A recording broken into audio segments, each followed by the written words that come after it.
got? No? I don't know. What do I got here? No, that's not it. Hang on a second. Might be in here. Oh. What? No, that's not it. Nope, nothing there. Pockets, no.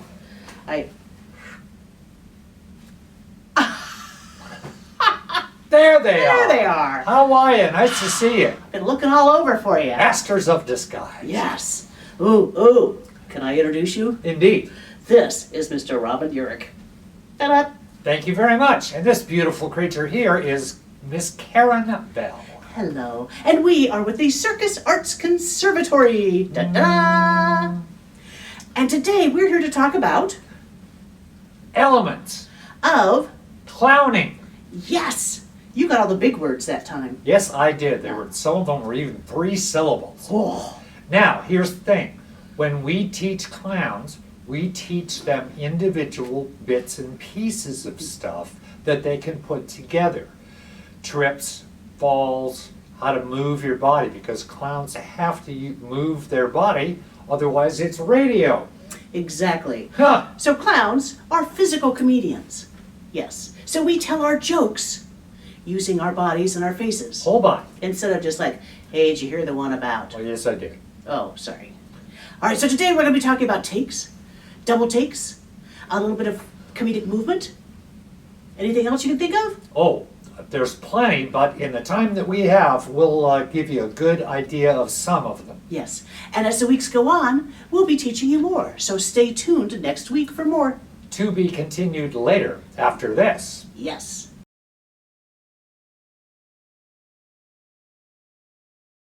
So, we spoke earlier about how physical comedy is about your body and your movement, not about your voice. And so we use the technique of pantomime or mime a lot. So for instance, if I do this,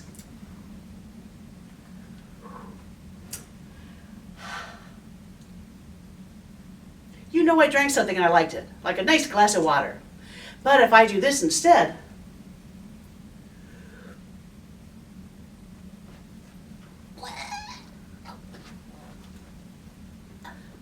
you know I didn't like it. So now Robin is going to show you how to break down this piece and use mime to your advantage. Okay, so people notice changes. If I'm going to pick up a glass and I go like this, how do you know where the glass is? Only when I stop my arm. That's not good enough. So since it's a curved surface, and I know I'm going to end up here, I approach it with a flat hand. Flat, curve, that's where it is. Pick it up, put it down, flat hand away. So it looks like this.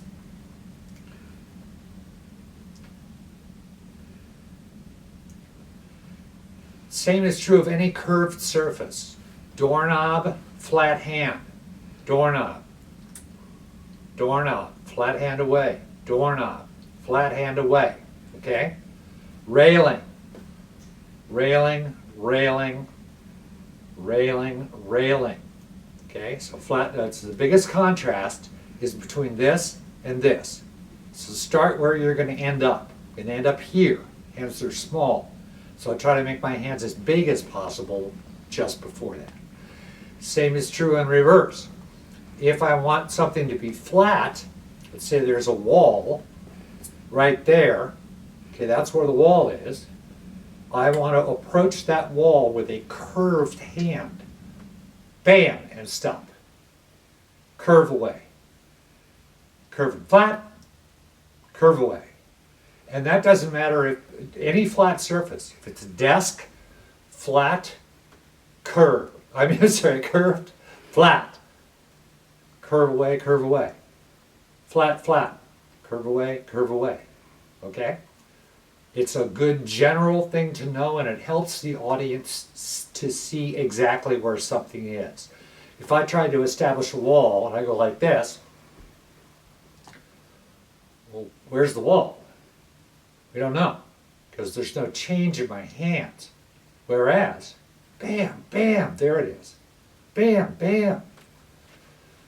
Another trick to help you is when I do that on a wall, I keep my thumbs even. If my thumbs are like that, okay, I try to keep them even. So it's not like that, and it's not like that. Little trick of the trade.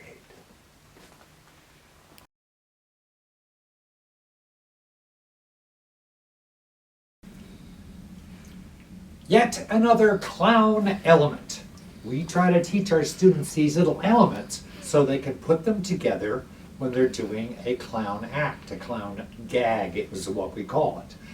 Now a take is something that's a larger than life reaction to something, and it shows the audience how the clown feels about something, okay?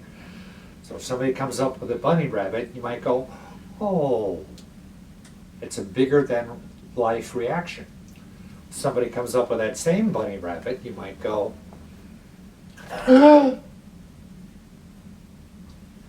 doesn't like the bunny rabbit, okay?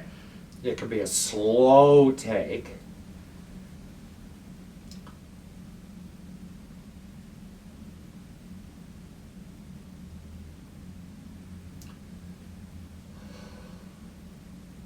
It could be a mean take.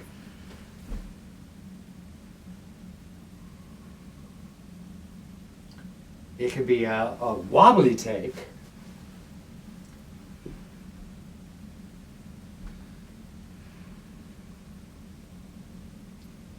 Or it could just be a normal take, business take.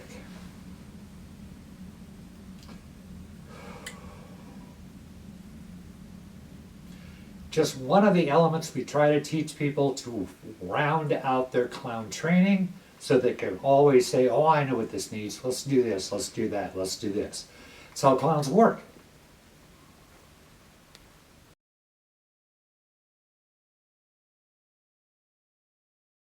One of those great elements that we use in our comic bag is called the double take. And a double take looks like this.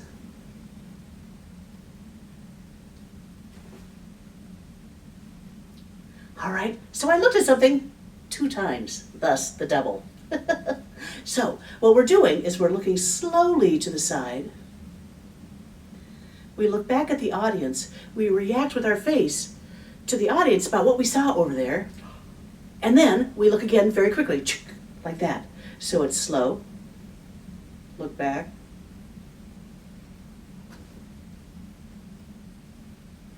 The classic double take.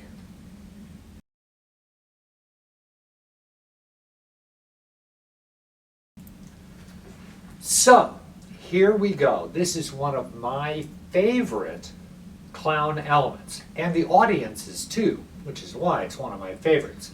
It's called the trip, and it has to be done in a certain way. 1, for the entertainment of the audience, and 2, for the safety of the person that's tripping. So let's take care of the audience first. All right, I have to convince you that I've tripped, okay? What does the audience notice? Here's a bad trip.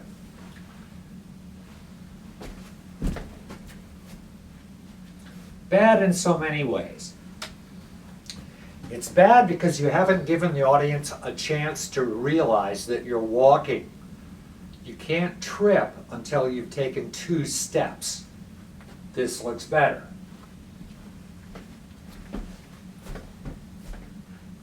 Like that. The other thing is, tripping is communicated to the audience with your hands and your head. Now, the first time I did this, I did everything with the lower part of my body that's necessary for tripping, but not the top part of my body.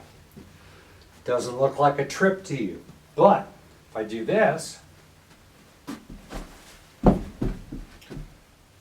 with my hands up and my head back, then it tells you with this part of my body what's going on with that part of my body. Now let's see how that footwork happens. This is the bottom part, and this is what helps keep you safe, okay? What you do, you take your steps, You plant your left foot, you slap the back of your left foot with your toe of your other shoe, and you step out 45 degrees. You got to do that. If you were to make contact and try to go forward, you might actually trip, which wouldn't be good because you wouldn't have planned it.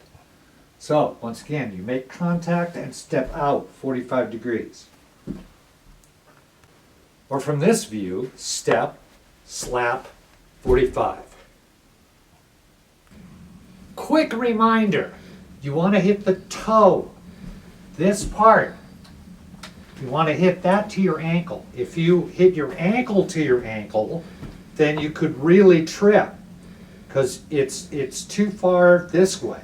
And you have to get it back around to step. Okay, you can really trip like that. So just a little touch of your toe on the back of your ankle, that's enough.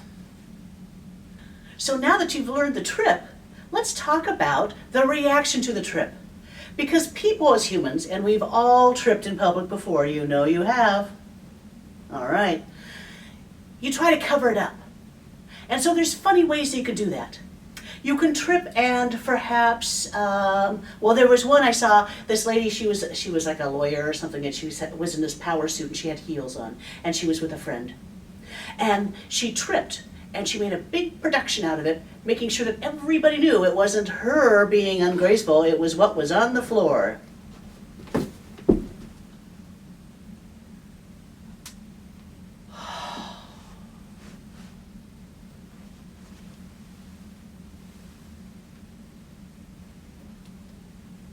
She probably sued somebody. And then there was this weightlifter. He was in the Olympics, and he was just giant. He had like no neck. He was just all muscle. And he was walking towards his big, giant 5,000 pounds of barbell.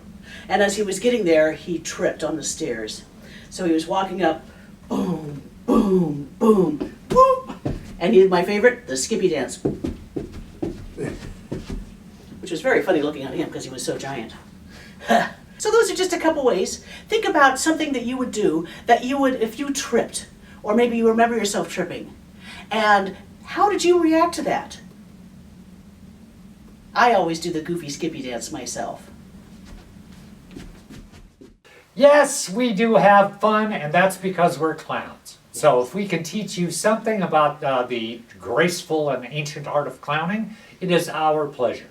We will be having more episodes, so stay tuned. And be sure to catch this and other episodes of the Circus Arts Artists at Work at circusarts.org.